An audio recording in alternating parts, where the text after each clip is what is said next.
You know, we're all here about one thing, that's clinical studies and clinical trials, and I think that the main concept that I think is so important is that we need everybody on board.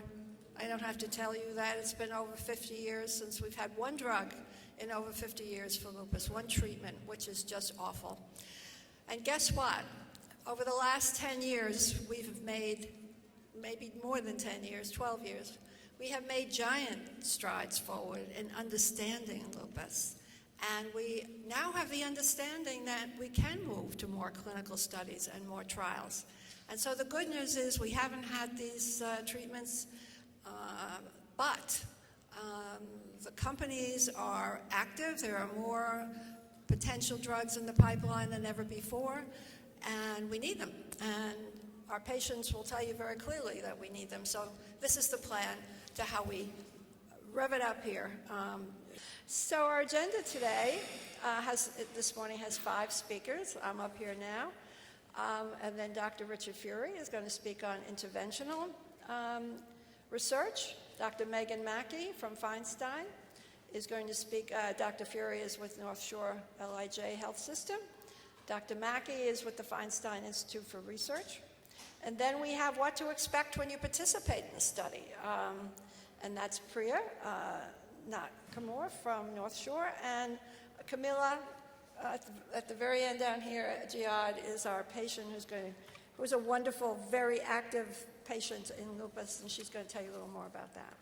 The importance of participating, I've already pretty well covered, and everyone has a part.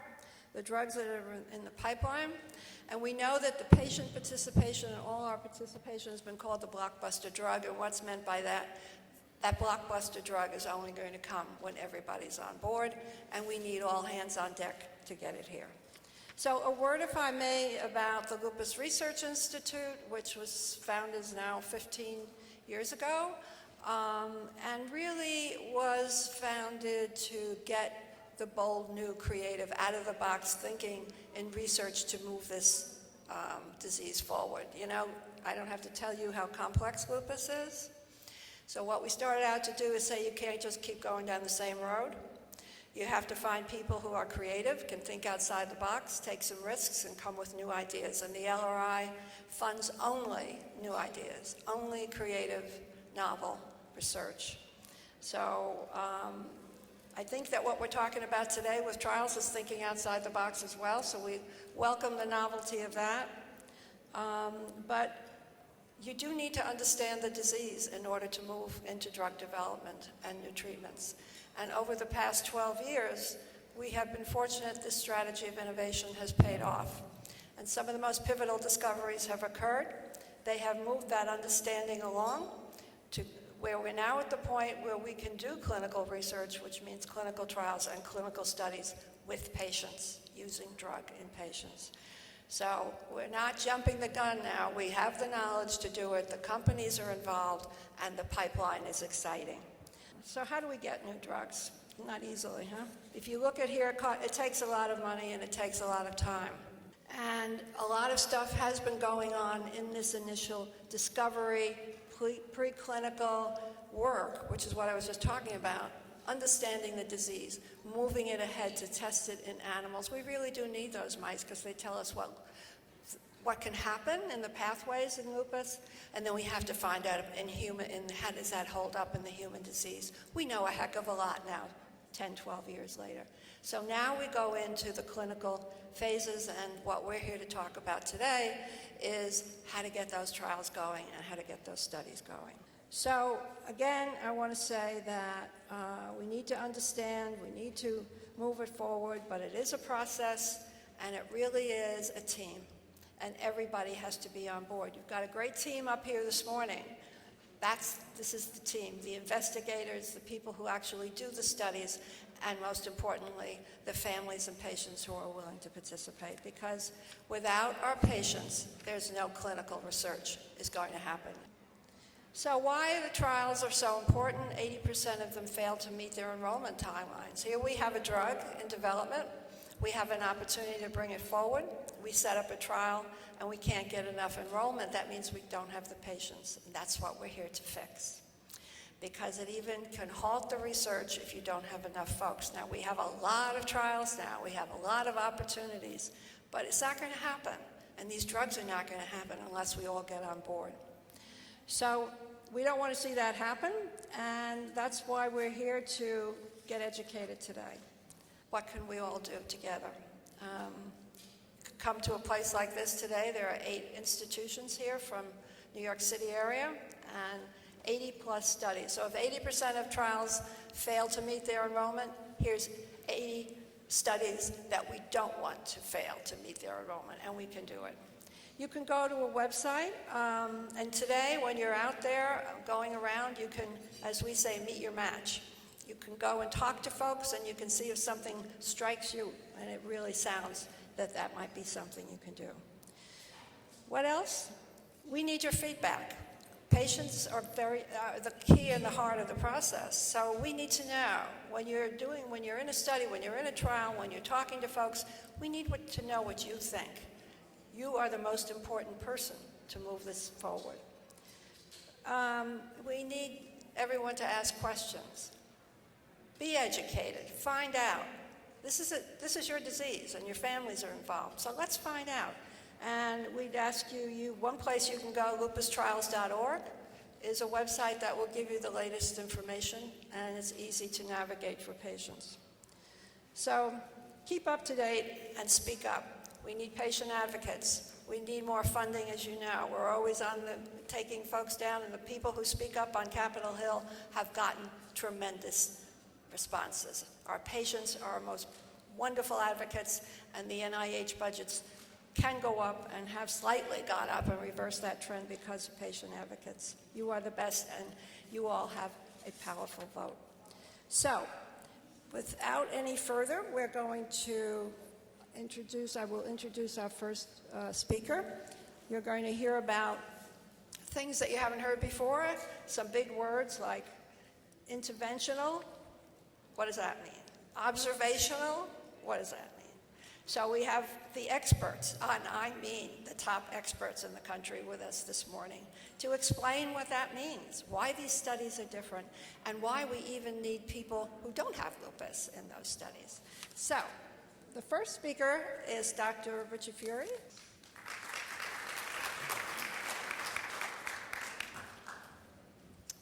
Thank you, Peggy.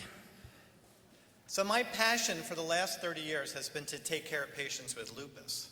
But about 20 years ago, I developed yet another passion, and that was to crack the nut of drug development in lupus, and not an easy nut to crack.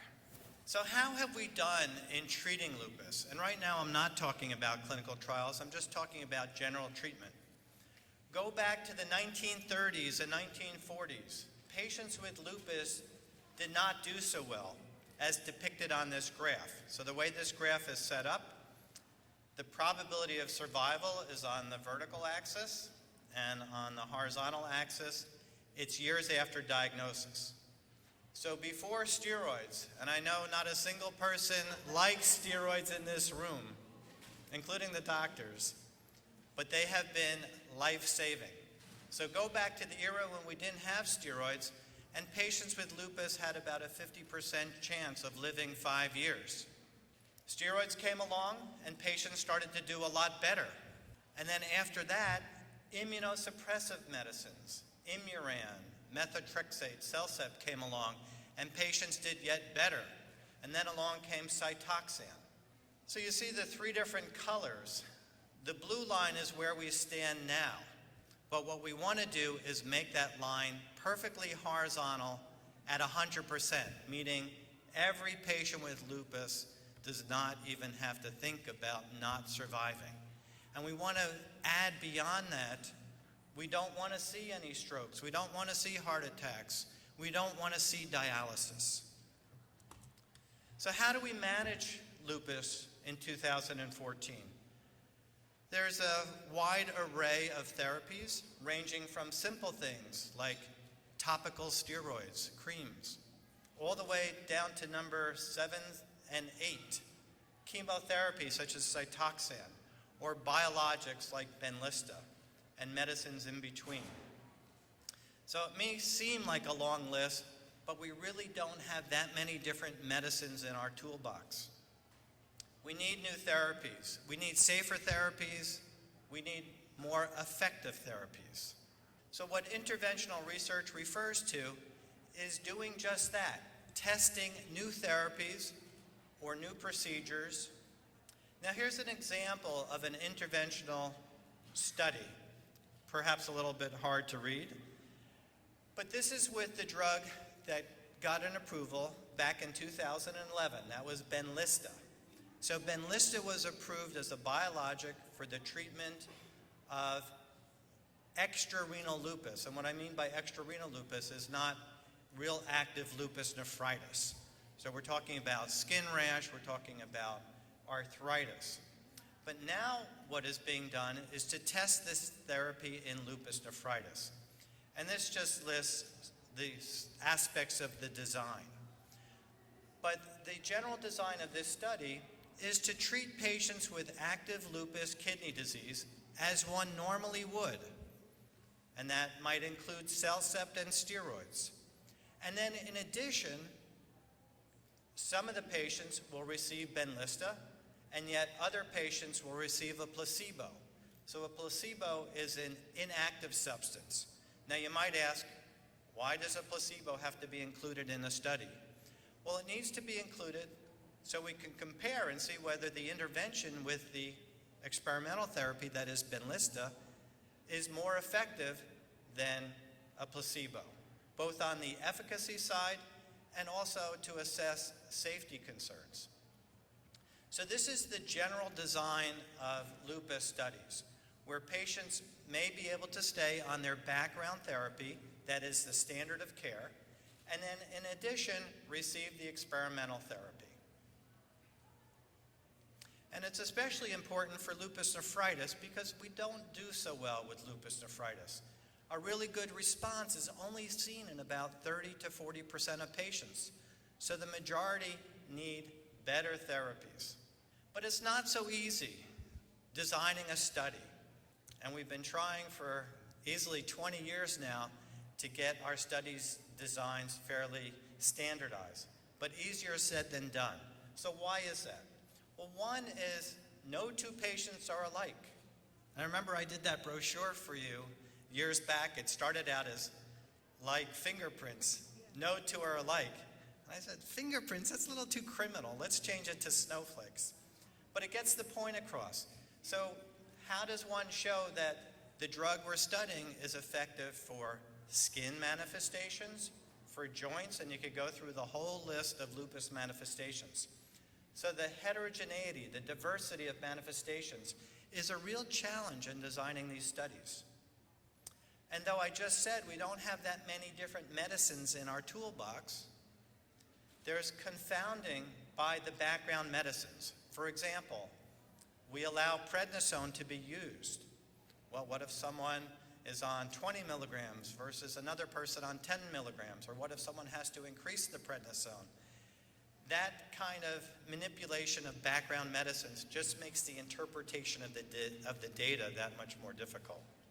Though we had a successful trial in 2010 that led to the approval of Benlysta in 2011, we haven't decided upon trial endpoints, meaning you just can't go to the FDA and say, hey, we think this drug works in the 1,600 patients that we studied.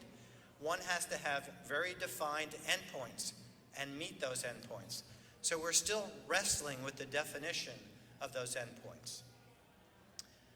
But one major problem that Peggy was just talking about, there's a long list of studies. There's easily 30 different companies right now wanting to study lupus. We don't have enough patients worldwide to support those studies. And if you bear with me for a little bit, we can go through some of the math. So let's say there are 8 to 10 investigators. We'll just look at the New York area. But my guess is that the bulk of lupus patients are cared for by people who are not involved in clinical investigation. They see their private rheumatologists. And you could argue whether these numbers are accurate, but I think the point gets across. So I think the minority of lupus patients are taken care of by doctors who are interested in clinical trials and clinical investigation. So our number of lupus patients is then cut significantly who have access to these trials. And then of those who are being seen by doctors who participate in these trials, who have that expertise, it's single digits that want to participate or are eligible to participate in these trials. So if you do the math, if you multiply 10% by 5%, and then across the country, I took a low number of, say, 300,000 lupus patients across the country.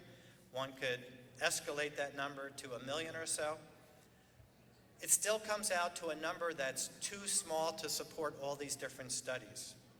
So the calculations that I did would come out with 1,500 patients eligible for studies across the country, but we need 10 to 20,000 patients to support the drug development. So here's a list. I don't expect you to recognize any of these, but there's a long list of targets or drugs on this slide. There's a lot of interest right now, especially since Benlysta got an approval in 2011. Companies see that the nut that I described before can actually be cracked, that the challenges can be overcome, leading to an FDA drug approval. I mean, clearly we all recognize, the companies, the doctors, and of course the patients, that there is a need for safer and more effective therapies. But I'll go back to the theme that there are more studies than there are patients to support these studies. So it's so important to get involved. Now, a study may not be for everybody, but at least ask your doctor about potential participation in a study. So I think the future is going to be very bright. Just as I showed you on that first graph, the survival improving from the steroid era to the immunosuppressive era to the chemotherapy and biologic era. In the future, we will have more medicines. We will have biomarkers, which are basically blood tests that predict outcomes, that predict responses to certain medicines. We will one day have individualized therapy. So when we have a wide array of therapies to choose from, we need to know which therapy is best for the individual patient. So we will have personalized therapy someday, and this will all lead to better outcomes. Now, you're hearing from a lot of scientists today, but lupus requires more than science. It requires, as you well know, art to treat a lupus patient effectively. Thank you.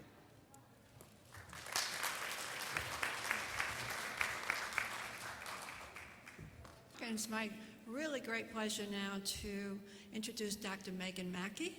She's a great lupus physician and scientist, so thank you, Dr. Mackey, for being with us. And she's going to talk about observational trials, another word. Interventional, and then what's observational? Thanks, Megan. Thank you, Peggy, and thank you all for being here this morning. I would say it's a very warm welcome to all of you. Welcome to the world of clinical research in lupus. I'm a physician and I see lots of lupus patients, but I'm also a researcher, and the reason I do that is because I think it's the only way that in the end we're going to beat this disease. I think, as Rich demonstrated, we do a reasonable job right now of taking care of patients, but there's a long way to go, and we just aren't going to get there without research.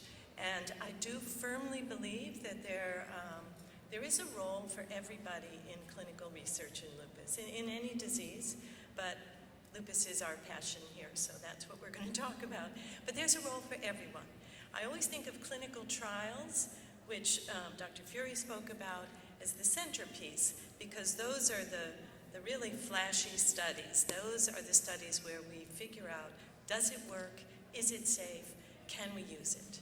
But behind the clinical trials, there are years and years and years of scientific research in the laboratory where different scientists and clinicians are trying to figure out what is causing this disease. Peggy said we can't do anything unless we understand the disease. And that's where observational research comes into play.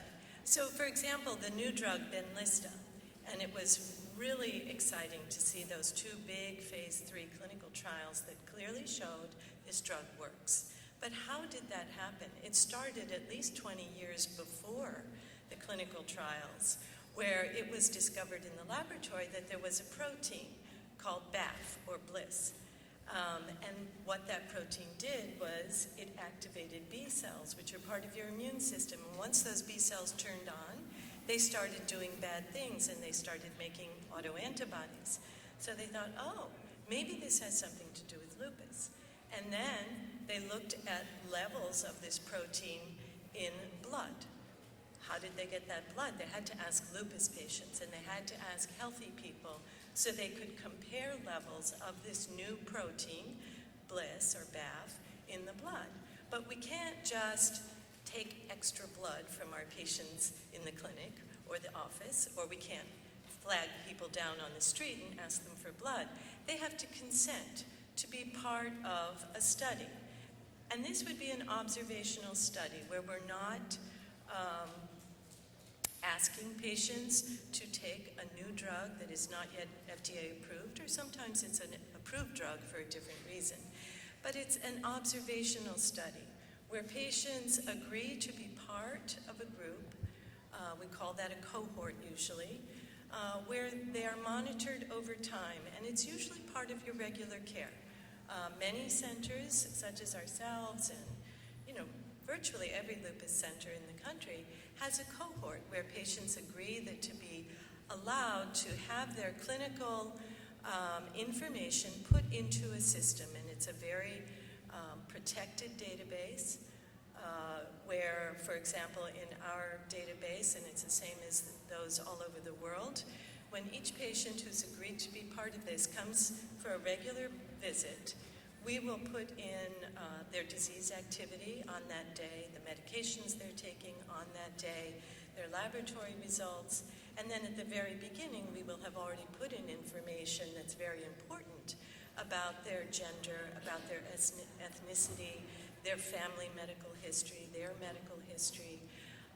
But all of this, we're very, very aware of confidentiality and privacy issues. So it's always de-identified. There are no names, there's no telephone numbers, there's no addresses, no social security numbers. Everything is protected. Anybody who joins a cohort is assigned an identification number, and that's how you're referred to in that study. And also as part of those studies, most of the time, things are collected such as blood samples, sometimes urine samples, sometimes if there's a biopsy done, if there's extra tissue from the biopsy, that will be stored in the data bank. And all of this information is used to follow the natural progression of the disease. And there's no assigned intervention. As I mentioned before, we're not asking anybody in an observational study to take a new drug. We're simply asking if we can use their information as part of a group so that we can study the disease. And nothing is changed in patients' management. So if you have a problem, you have worsening arthritis, and your doctor wants you to increase your steroids or change to methotrexate or something else, that will happen. Being part of an observational study does not change anything about what your doctor would normally do. It allows the researchers to use the information, perhaps to see what are the indications over time that this patient might do worse. So these kinds of observational studies are used generally to develop predictions about lupus or to learn more. If we have a data bank with blood samples that are frozen and stored, and somebody wants to know about a new protein that's discovered, we can go back in time. We might have, for example, a group of patients in our cohort that developed kidney disease, and we might have blood samples from 5 years before that. If one of the laboratory researchers discovers a new protein that we think is linked to kidney disease, we can go backwards in time and say, did these patients who developed kidney disease, did they have that protein before kidney disease? That tells us a lot. And And that is what leads to the development of new medications that are going to target these different pieces of the immune system. And a big part of these observational studies are that we need healthy volunteers that are the same gender as our population, as our lupus patients, the same age range, the same ethnicity, because we know that genetics are a large part of this. And in fact, all of the genetic studies and all of the new information we now know about the genetics that contribute to lupus come from observational studies. So I think I've talked about some of this. They provide information on how we change our practice in our lupus patients in the end. It's always going to circle back to the clinical setting because that's why we do this. We need to improve treatment. I'm going to keep going here and just give you an example. So Peggy said one of the things I focus on with our group at the Feinstein is brain involvement in lupus. And this was an example of an observational study where we ask patients to be part of this. It doesn't involve a new drug, but it does involve having brain scans done. So one of our group, Dr. Betty Diamond, has discovered that there's an autoantibody that affects brain function. And we want to know in lupus patients, is there a way that we can detect that problems with brain function, so in this instance, cognition, problems with memory and concentration, is that related to this particular antibody? Because there are a lot of things that cause problems with memory and concentration. Some of the medicines, like steroids, can do that. Depression can do that. Anxiety can decrease memory and concentration. But this antibody can as well. So how do we know if somebody has trouble with their memory? Is it the lupus, or is it their medicine, or is it something else? So we think that if we use imaging techniques such as PET scans, which are listed up there, that we can sort this out. So that's our goal, is to use PET scans to distinguish, is it the antibody or is it other things? So we invite patients to join, and we need healthy controls. And we have some patients in this study who have the antibody and some who don't. And we already did this study, and we were actually able to demonstrate that those with the antibody had differences in their PET imaging of the brain compared to the healthy controls. And those patients with the antibody had more differences than those without the antibody, and they had more problems with their memory when we did special memory testing. So this has led to a new study that's actually funded by the Lupus Research Institute to look longitudinally over time, because we knew at that one moment in time, it's like taking a picture, yes, there were differences. But now we need to look over time, because if we really want to use this PET imaging to say this is from the antibody, well, what are we going to do? We're going to try and get rid of the antibody or block the antibody. And that is a clinical trial, using a medicine to block this antibody that we know causes damage. But how are we going to measure success? That's a really difficult thing. So that's one of the reasons to develop this PET imaging, is we hope that over time, if we see changes within a year, we're doing it at time 0, 1 year later, 2 years later, if we see change, then we're going to be able to measure that change using these scans. The study is to follow lupus patients with and without the antibody and healthy controls over 3 years, once a year for 3 years, to look at their brains with imaging, to do functional assessments, neuropsychological assessments. Oops, now I don't know how to go back. But that was the purpose of the study, and I will say, as Rich said, it's always challenging to have patients to be willing, or able, I should say, to give their time. Most patients are very happy to participate, which we all appreciate, but it's very hard to get healthy subjects to participate too. And the best way that we can get the appropriate people to compare our patients to is for each and every one of you to ask your friends, would you be willing to help us fight the lupus? Because your friends, if they are healthy, are the best people that we can compare you to. So thank you very much for coming and listening.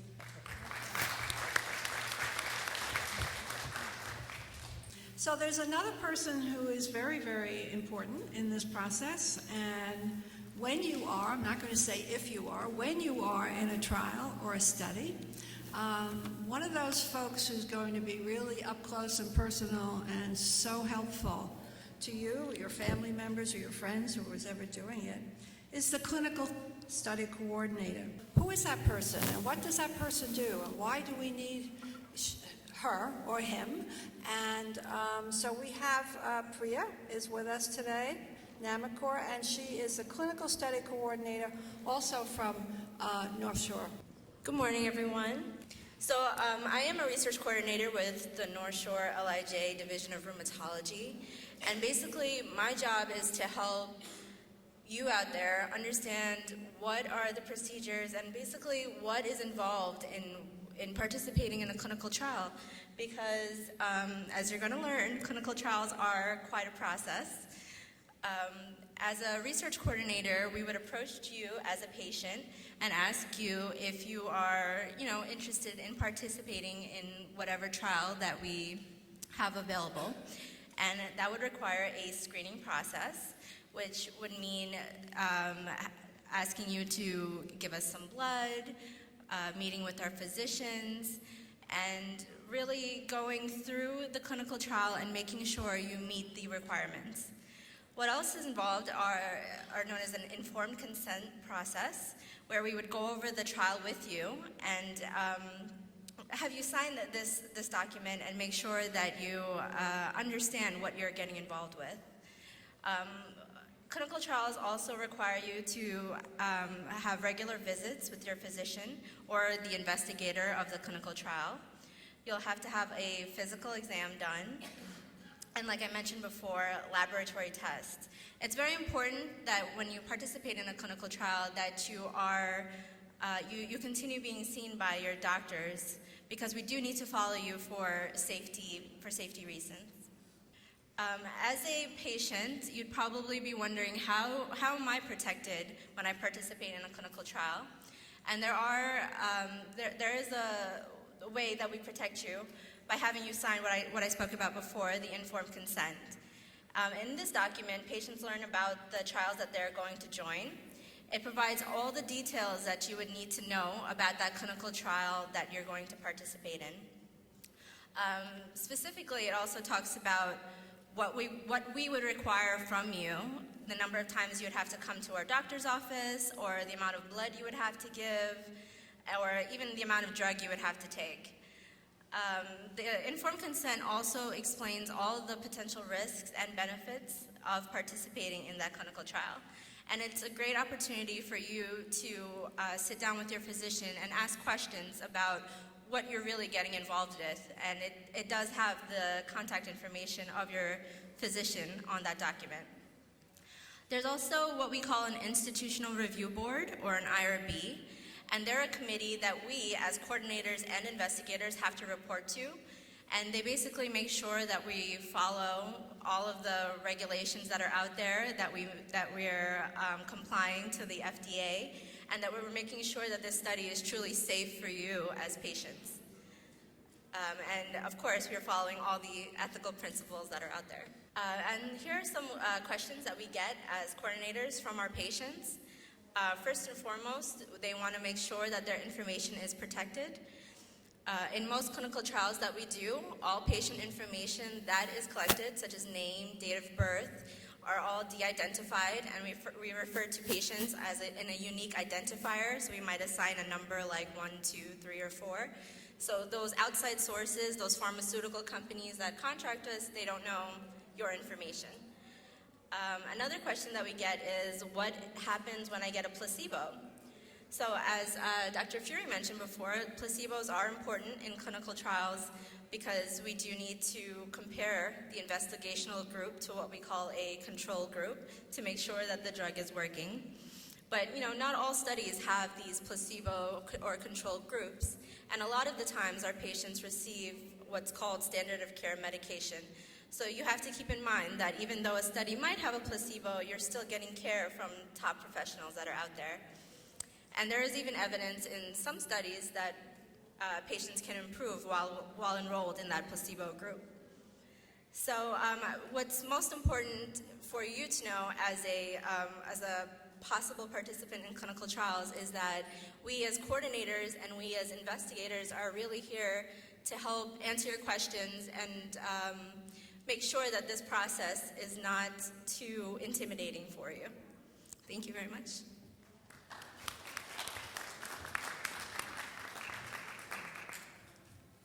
So thank you. And now the final person on our panel, very, very important.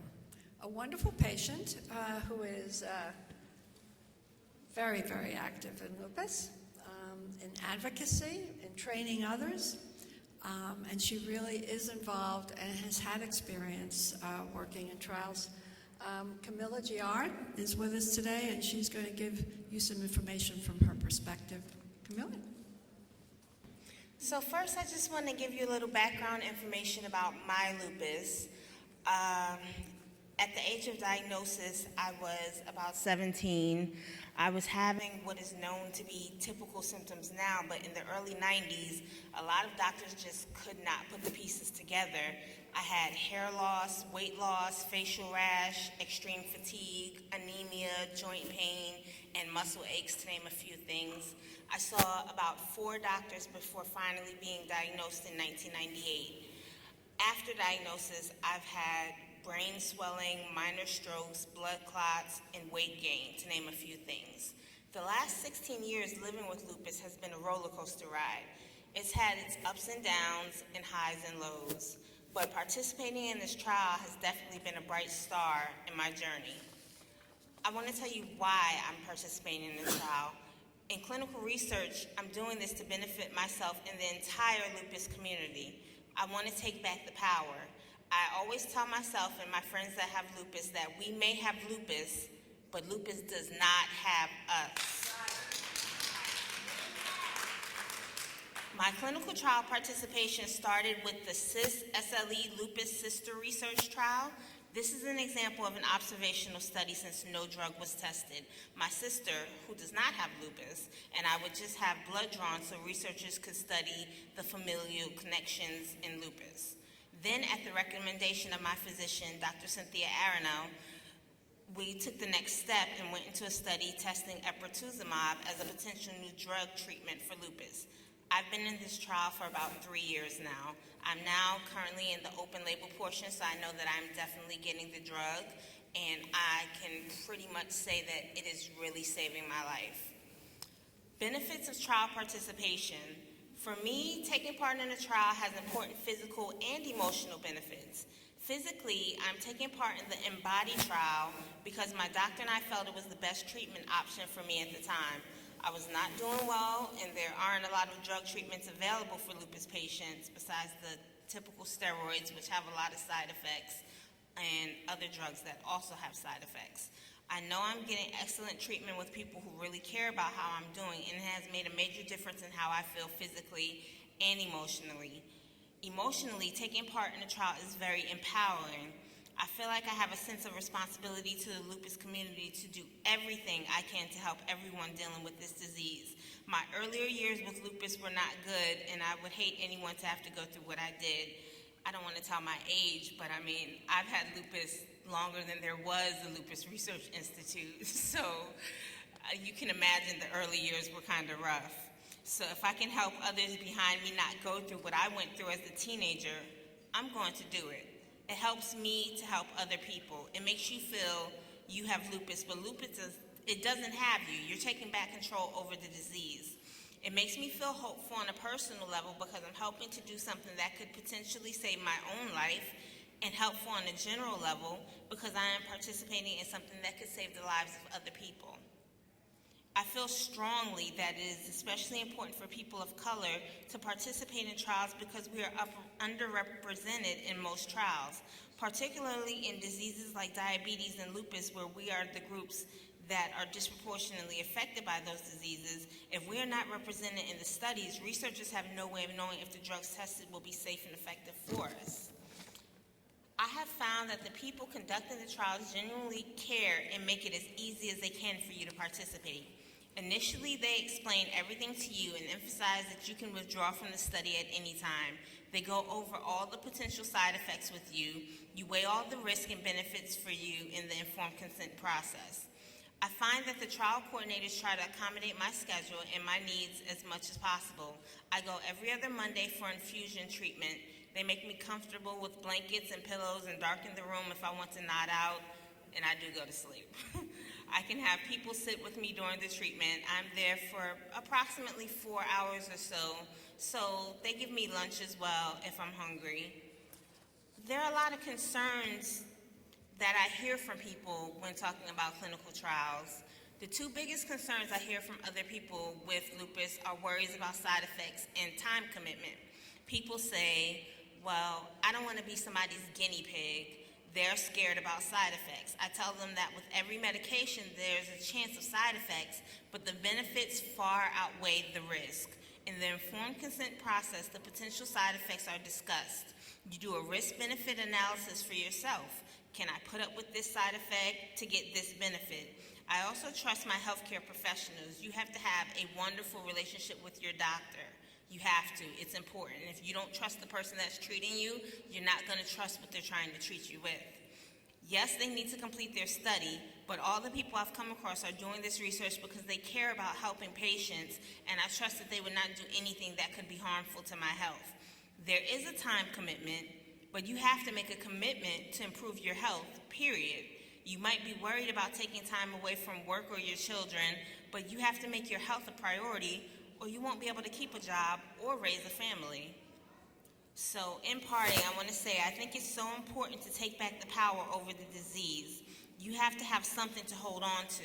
You will feel good that you're helping yourself and other people in the long run. And if you can do that, help yourself and other people, I say why not? Thank you.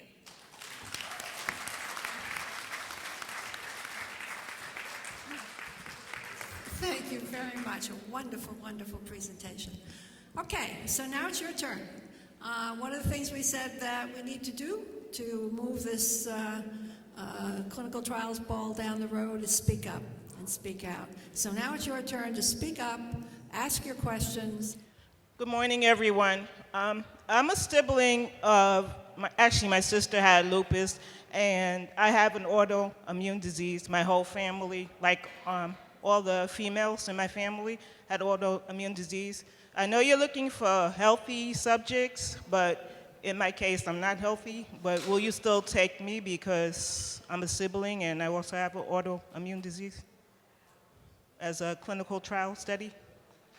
I think that question depends on what studies are being done. There is, as Camilla referred to, what we call a sisters study, looking at autoantibodies and the genetics of it in autoimmune disease. I know that that study is recruiting sisters who don't have known autoimmune diseases. But yes, there are definitely repositories where we are collecting genetic information from families that would be useful. Absolutely, thank you. I was wondering if you are thinking about becoming pregnant, would you suggest waiting until after you have your children, or are there any studies that you can be involved in while you're pregnant with lupus? So pregnancy in lupus is a very big topic, and I know that Dr. Jill Bayan, who's at NYU, and Samaritano at Hospital for Special Surgery have collaborated for years on a pregnancy project that's an observational study in lupus. So I would definitely, when I have pregnant lupus patients, the first thing I do is call Jill and refer them down to her. So anybody can participate anytime. There's room for everyone in observational. Clinical trials is a different story. Hello, everybody. I just wanted to ask the doctors that my mom had 6 kids, 5 girls and 1 boy. I'm next to the baby. And I just wanted to know, is there a test that you can test to find out how long you've had it? Because ever since I was 12, I had a problem with endometriosis. And so for years and years and years, you know, I don't know if it was possibly that. So just like maybe 4 years ago, they just discovered that I had lupus because they did a biopsy on my head because my hair was coming out, so they did the test for that. So I'm very concerned about, I wanted to know that out of all of the kids, I'm the only one that has lupus, so even my grandparents, I went back and no one has it but me. I know it can be also environmental as well. So I'm just curious about it. Yeah, so I want to know if there's testings that can be done to find out how long I've had it, doctor. A question that is commonly asked by patients with lupus is whether they should get their relatives, namely their children, tested. And I am not an advocate of doing that. Only if there's suspicion, clinical suspicion, then work through the pediatrician or work through your primary care doctor and let them make the decision. So there are blood tests that we use to make the diagnosis of lupus. But first things first, see your primary care doctor. Are you not an advocate for doing that because you don't think that they need to undergo unnecessary testing, or what? Well, so one problem is we don't have blood tests that are entirely predictive of the development of lupus. So the test that everybody is familiar with is the ANA test. So it's unusual to find someone with lupus who's not ANA positive.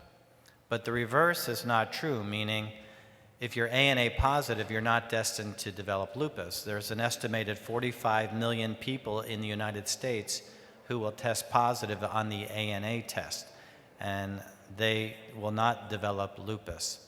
So yes, we do need better predictive biomarkers, but right now, you have to put the whole package together. So rheumatologists are very old-fashioned. We talk to the patient, we examine the patient, and then we'll get some laboratory tests. So it's really the whole package and not a single component of the package that we can use to answer your question. I just wanted to know, at 40 years old, is that a thing, a normal thing that you get diagnosed at such a late age for lupus? Well, I guess there are no pediatricians here, but there are pediatric rheumatologists who take care of lupus patients as young as, age 1 or 2. And then we, being adult rheumatologists, will sometimes see patients presenting at age 70 to 75. However, the typical onset is, I would say, around age 20 to 25.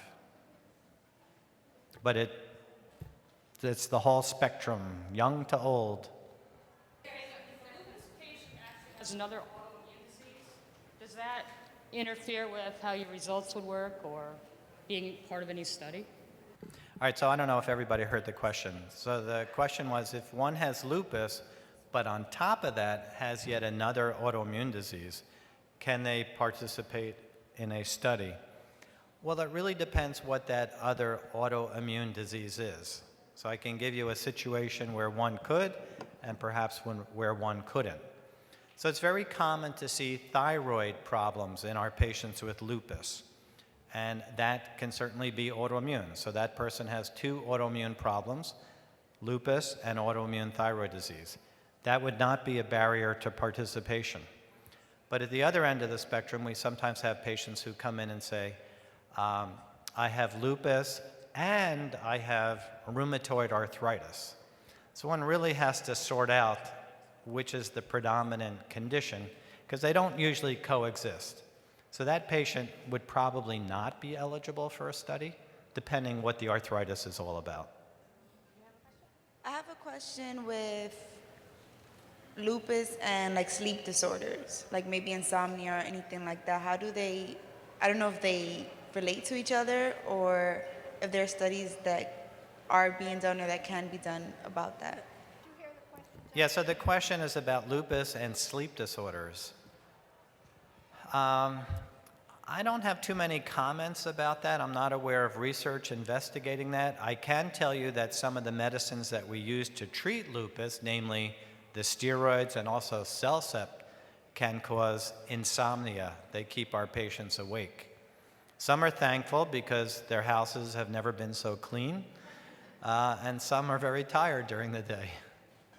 I'm curious, does lupus only affect females, or are there cases where it affects males as well? So there are certain populations that are more affected by lupus, and clearly it's a condition that affects more females than males. And that ratio is probably about at least 10 to 1. So every 10 females, there's 1 male. That's not to say that male lupus, let me just rephrase that males with lupus can be very sick, even though they're in the minority. And then certainly there are differences in frequencies and severities of lupus across races. So how many of you have participated in any kind of clinical research? So my estimate is not far off, about 10 to 20%. Is that right? So how many have participated? What's that? It'll be 100% after this morning. It will be 100%. Okay. How many of those who raised their hands participated in research trials where they actually received an experimental therapy? Just 2 people. So 3 people. And there's probably about 60 people sitting here. So my estimates are probably not that far off that I had on the slide. Hi. Can a percentage be put on how effective Benlysta is? Because I was told that it's only 20%, 25% effective.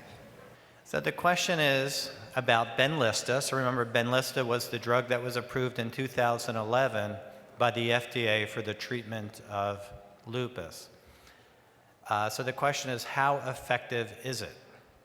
Well, if you look at the study data, and remember I said when we design these studies, we take patients on their regular medicines and then add Benlysta, so they're on their regular medicines plus Benlysta, and then compare their responses to a group of patients who are on their regular medicines and get a placebo, the placebo being an inactive therapy.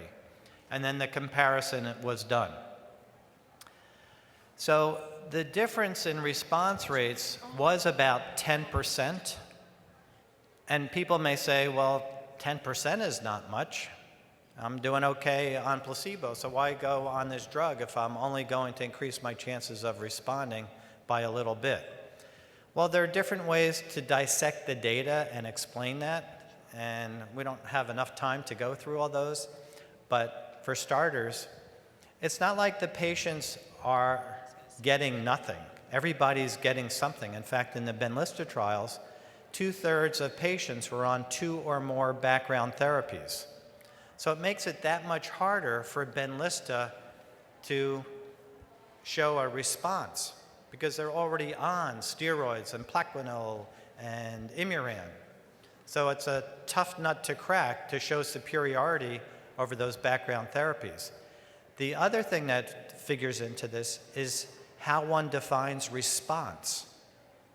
So if the response is really hard to meet, meaning it's really tough to be a responder, then fewer people will be responders. If it's very easy to be a responder, then you'll see a greater percentage responding. So it turns out in the Benlysta trials, the definition of response was very difficult to meet. So that's why you see that small number. Good morning, doctor. My name is Beatrice Diggs Rodriguez. I've been diagnosed with lupus since 2009. I just returned back from Maine Camp Sunshine, where there's a mixture of everybody there at the camp. But my question is from a child, little children, 6 years old with lupus. What age do you start giving out this research trial? Do you do it for the children as well as us elderly people or lupus people? Do you want to also answer that? So I'll speak to the interventional trials, the trials with drugs.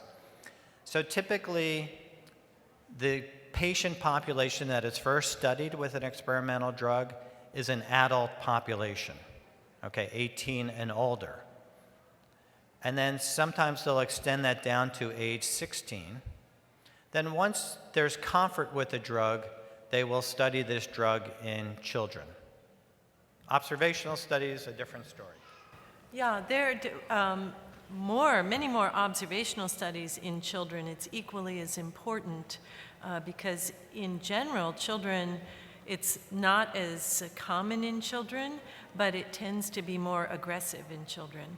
So we need to understand that better. Particularly kidney disease and brain disease is more difficult in children. And there are several large observational cohorts of children all over this country, which are enormously helpful. So again, everybody that has lupus should be enrolled in an observational cohort, and then consider the clinical trials if it works for the individual.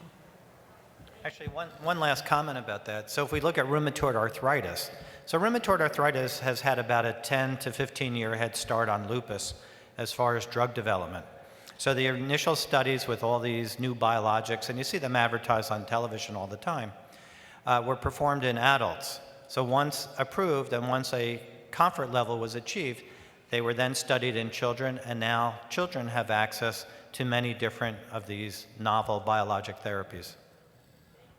Wait, can I just make a quick point? There are a couple of pediatric rheumatologists with us today out there at the Children's Hospital at Montefiore table and at Columbia. So if you do have any particular interest in that topic, please, feel free to stop by and talk to them. I just wanted to know something. The drugs that are used for lupus, they're so expensive. Most of the drugs, how do people who can't afford some of this, how do they get this medication? Is there some way that, I'm sure there's people who can't afford this. Some of the medication my daughter takes is so expensive. So the question is about the expense of drugs, and it's not restricted to lupus, and it's not restricted to rheumatic diseases. It's a universal problem, and I don't have a great answer for that. There are patients who are being deprived of state-of-the-art therapies if they don't have insurance or the wherewithal to pay for these medicines. Would you like to make a comment? Oh, yeah. But I will say that the drug companies are not the big baddies. Virtually every drug company has a patient assistance program, and we have never had a patient turned down that can demonstrate that they either can't afford it or that their insurance won't pay for it or they don't have insurance, whatever the reason. You fill out the paperwork, the doctor fills it out, and it takes a little time, but you will get it. That's been my experience. Hi, so I'm the social worker at the foundation, and if you ever need any assistance with that, you can always call me. There are patient education, patient assistance programs, and like Dr. Mackey was saying, a lot of the pharmaceutical companies will help with that. My number is 212-685-4118. My name is Jessica. You have it? This is the piece where you speak up. This is the piece where we need patient advocates. There's a lot of legislation that we work with, and it's mainly by state. But there's a lot of legislation you can sign on to, and if you go onto our website, or any of the lupus, I know it's on our site. For New York State, where you live, these are state issues for the most part. And there are a lot of different ways you can add your voice to this issue of affordable new treatments. Because, for heaven's sakes, we've waited almost 50 years. And just think about it. You finally get a treatment and it's unaffordable. Absolutely, absolutely unacceptable. So you need to speak up, and you need to be an advocate, and you need to work with organizations such as ours and get busy and talk about it, okay? And there are ways to help it too. So I think if there are no other questions, I'd just like to ask a question. I think we had about 3 hands go up for people who said they had been in trials. How many, after hearing this morning, would like to think about maybe if we're back here in a year or so that there might be 40 hands up in the room? Do you think that's possible? And do you think after hearing all these good people this morning and the more that you're going to hear outside that we can get a groundswell going to, trial it? What do you think? Yay? Yes? Okay. So I want to thank our panel so very much for being with us. I also want to thank our staff. Diane Gross, who's our program manager, and Jessica, I don't know where she went, she's in the back. If you had questions for any care, talk to Jessica. And just thank you so much. You're the people who count, and you are the hope for better treatments for this disease. Thanks for coming.